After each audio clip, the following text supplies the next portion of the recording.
Hi guys, and welcome to the brand new Toyota RAV4. Well, it's not brand new, it has a new engine. So this is one of the first attempts from Toyota to make a half electric, half petrol hybrid that really works on electricity, because the hybrids they've made before, well, they're only half hybrids in my mind, because most of the time they run on petrol, and when it's, good for them to save some fuel, they will run on electricity. Let's say, for example, city stop-start traffic. Just the regular RAV4 Hybrid works perfectly fine. It uses basically no fuel. It's very quiet, it's silent, it's easy to use. This, on the other hand, will drive 75 kilometers on electricity alone and using actually decent speeds. So this is really something special, because, well, previously I've liked the hybrids. I always do like the hybrids, and now I can really say that the electric side works. It really works. And I have some problems with the car, I'm gonna be honest with you, but the general idea how this car works is absolutely flawless. I think you want the reliability of the petrol engine, you want the silent, very efficient drive of the electric engine. You don't want to be, stranded in the middle of the night out of power. You want to rely on the gas stations. This is the car of 2022. You want to get this powertrain, really you do. The engine just started. Thank you. Good boy. Anyway, let's cut to the point. It's a rather expensive car, but cars nowadays are really expensive, so it's not a big problem. If you want a well-specced regular hybrid RAV4, it's around 40, maybe 38,000 euros in Estonia. This car in the premium package is 52, but you can get it with 48. So it's a couple of thousand euros more, but I think it's really worth it. And I'm going to tell about why when I get to the inside. But let's check out the boot first. Electric tailgate, of course, as standard. It is a rather slow opening, I have to say. You have a charger right here, so you can just plug this car into the mains. For example, what I would do if I would be living somewhere where I could plug in just overnight, you'll get some decent range out of it. You really don't have to use the petrol engine that much. The boot itself, it's rather large. You fit your child, carriages, bikes, whatever, easily. Again, the closing, it's just a tad slow, I have to mention. Wheels, 19-inch, 18s come as standard with the cheaper version. Stated out, I would get the more expensive version because I like the kit.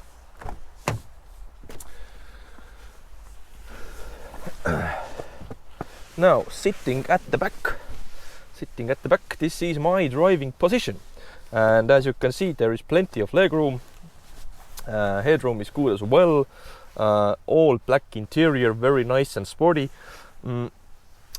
Some really cool, some nice red accents on the seats. Leather feels, it feels good, but it doesn't feel like a quality item. And I mean, it's not bad, but let me give you an example. You have zipper lines down the seats here. Zipper lines. In a 50,000 euro car, you have zipper lines for the seats. Yeah, okay. And the plastics.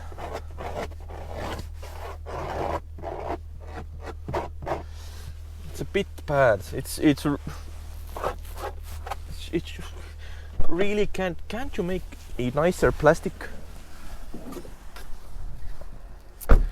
Now I'm gonna sit in the front and take my jacket off, but it is freezing here, so let me just hop inside. Wait, I need to start that camera there. It's freezing. Okay, camera running, good.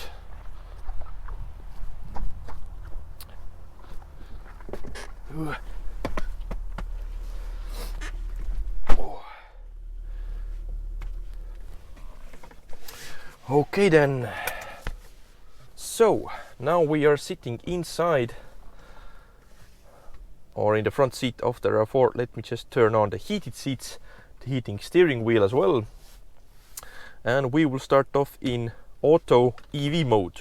So let's just cruise on.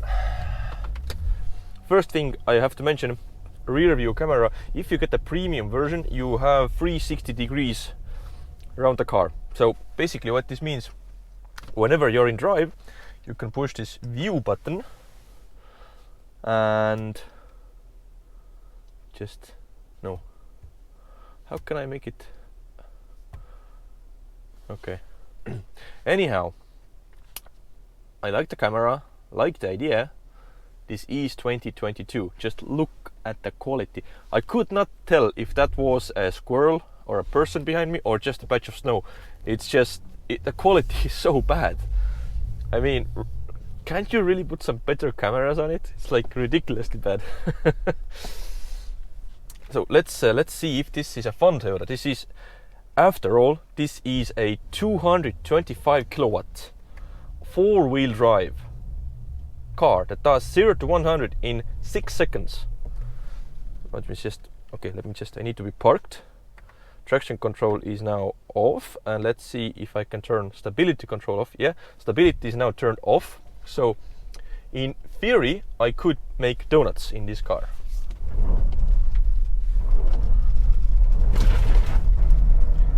Yeah, but it really will not let me.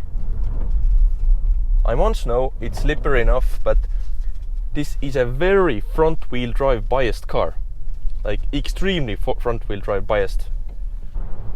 So here is the big question for me, and it's a rather important one, because for 50,000 euros you can get a lot of cars. I mean a lot of cars. Like in the current market there's the Volkswagen Tiguan R. It's just as roomy, it's just as four-wheel drivey, and yet it will do 0 to 100 in under 5 seconds. It's a lot sportier, it's nicer on the interior.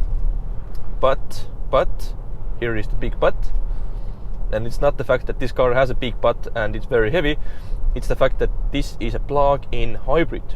The Tiguan is a full-on petrol vehicle, and you cannot drive that car with full electricity. In fact, it doesn't even have electricity, it's just a sporty SUV. So Toyota has gone a completely different route in regards of a rather expensive, family, fun SUV. Rather than putting a big exhaust on and calling it the Toyota RAV4-GR, they have called it a plug-in hybrid, and well, that's the fast version of the RAV4. But I do think that fastness, that's not even a word, that the rather nippy character of this plug-in hybrid RAV4, the first idea was to make a plug-in hybrid. The fact that this has over 300 horsepower has a second stage, so to say. It wasn't as important, I think, in the Toyota's handbook to make this car fast, but in the end, since it has a lot of engines, really, I think 2 in the front and 1 in the back, the end result is that this car is rather nippy. 6 seconds is GTI territory. It's Golf GTI, really. It's a hot hatchback territory.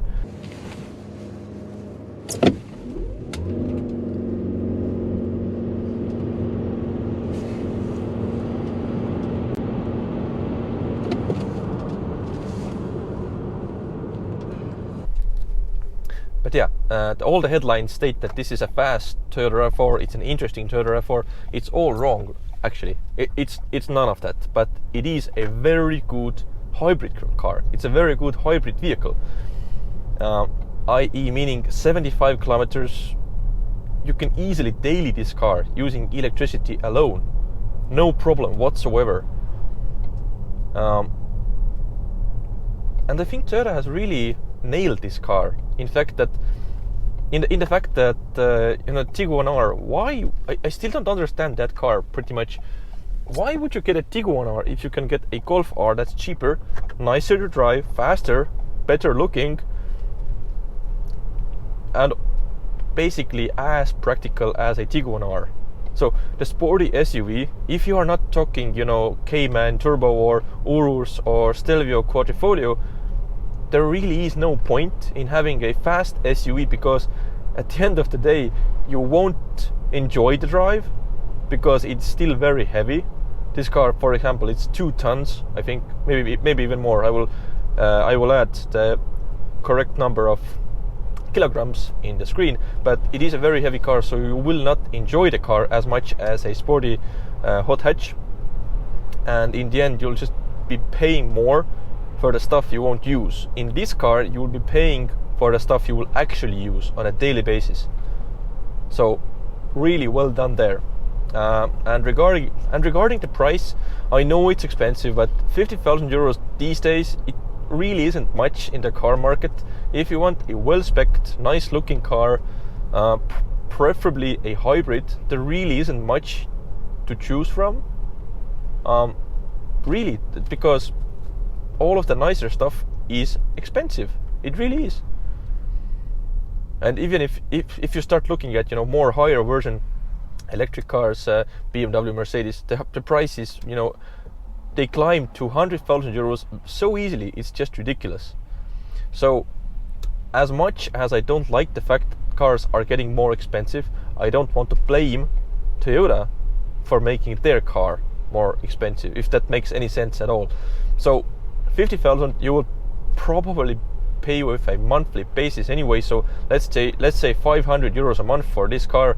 It's a no-brainer if you want economy, good looks, reliability that will take you to the moon and back, and yeah, and you want to accelerate a little bit, because it will actually accelerate rather nicely. And one key feature that I haven't mentioned before, I basically have driven all of the Toyotas, newer Toyotas, Camrys, Corollas, RAV4s, Highlander also. All of them, well, not all of them, most of them have the CVT gearbox. I probably have to say that previously my favorite car of 2021 was the Yaris GR. It absolutely blew my mind when trying it on the snow. It's a brilliant little hot hatch. But all of the rest of the Toyotas, they have this whining CVT gearbox. And yes, it's very smooth, it's easy to use, and most end users will completely be happy with the gearbox. Me as a gearhead, I like gears, I really do. And the fact that, well, it's just meh and not going anywhere, it's not okay for me. This car, they have solved it somehow. With the electric engine, the CVT gearbox makes so much more sense. It isn't whiny anymore. It isn't getting on my nerves. It just works. Let's just put it into sport mode. Yeah, it really just works.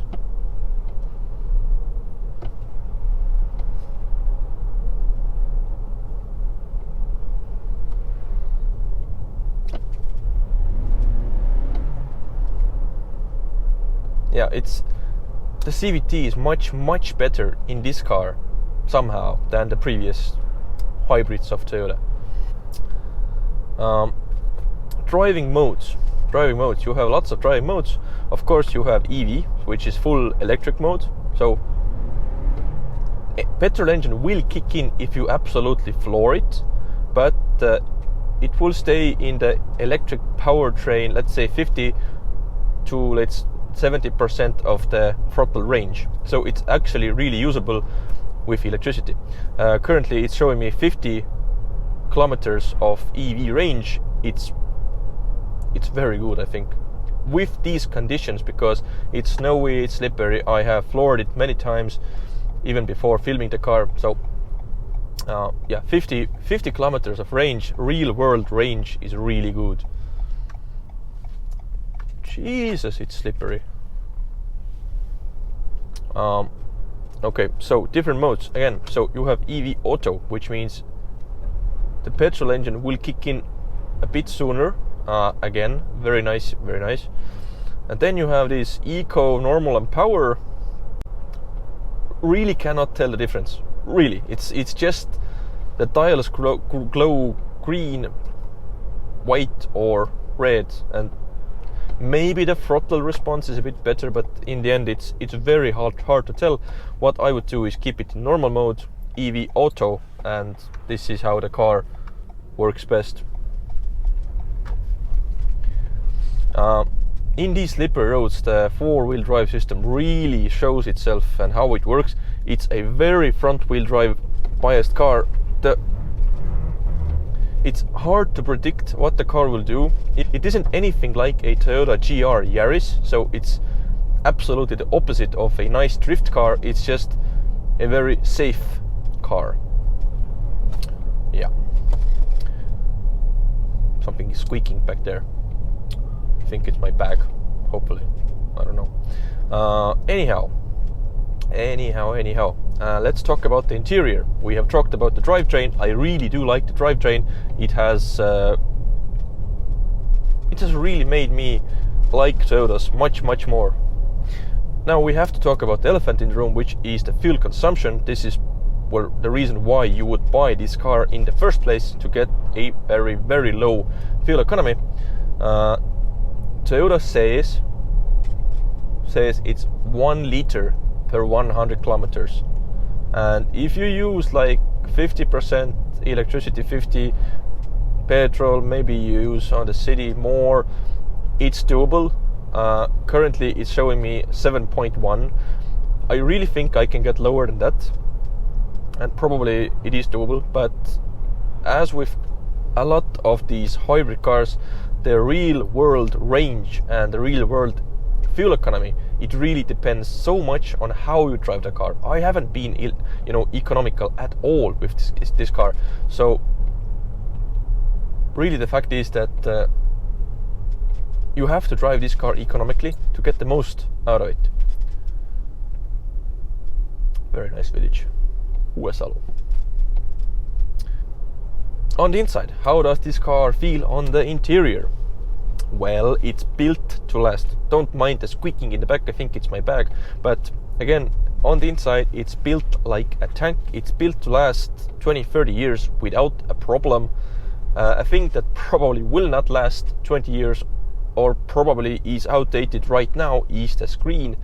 The navigation, it's so pointless. Why do you use this type of navigation these days? I mean, I'm not even sure if it has these roads here. Probably does, but or maybe even, oh, it still does. Okay, so it has the roads, but it is very analog. It feels like it's from 2005. It really does. But there is a solution to that, of course. Thankfully, it has Apple CarPlay. So let me just hook it up. So you have to connect it via the USB cable. Let's go into menu, Apple CarPlay, and tada, we have Apple CarPlay on this big screen. So yeah, suddenly the screen makes much more sense. It's much more usable. Since this is a nicer, well, a bit more quieter road, let me try and floor it. I will put it into EV Auto, into power mode. Let's just see how fast this car is. So, ready?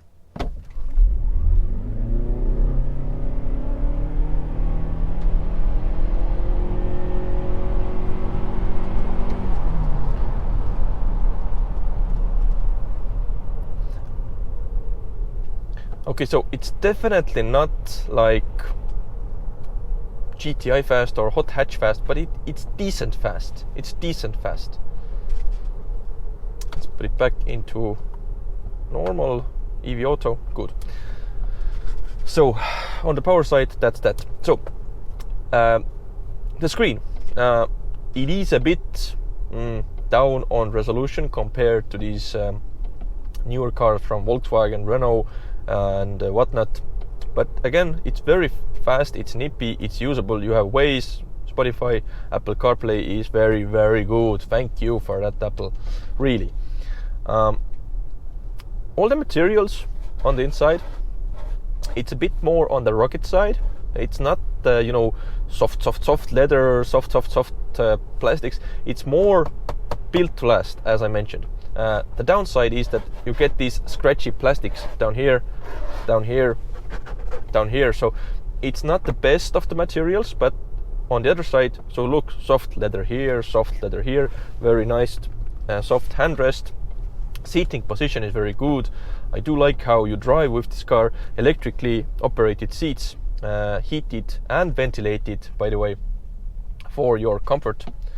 So yeah, this is a very nice car to drive in. It's very silent as well due to the electric powertrain.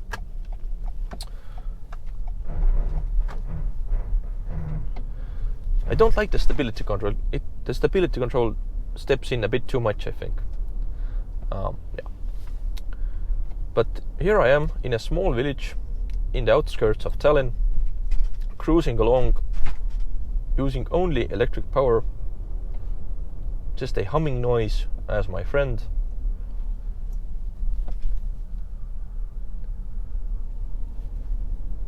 This is a nice car. I like this car. I like the future because Toyota just released, like, I don't know, 1 million new electric concept cars. Probably they will all end up in the showroom in the near, few years. I like the fact that the future is electric. I will say that I probably will miss all the petrol power cars, manual gearboxes, etc. But in the end, 90% of the time is commuting, and you want the silent reliability of the electric engine. It's so easy nowadays. It's a no-brainer, really. So with this absolutely gorgeous sunset, let me just turn around and show you what I mean, because it is absolutely beautiful. It's so slippery down here. It's really, really extremely slippery, I have to say. Just look at the sunset. Just look at the sunset. It's so beautiful. I think I'm gonna grab a few photos of the car while I can.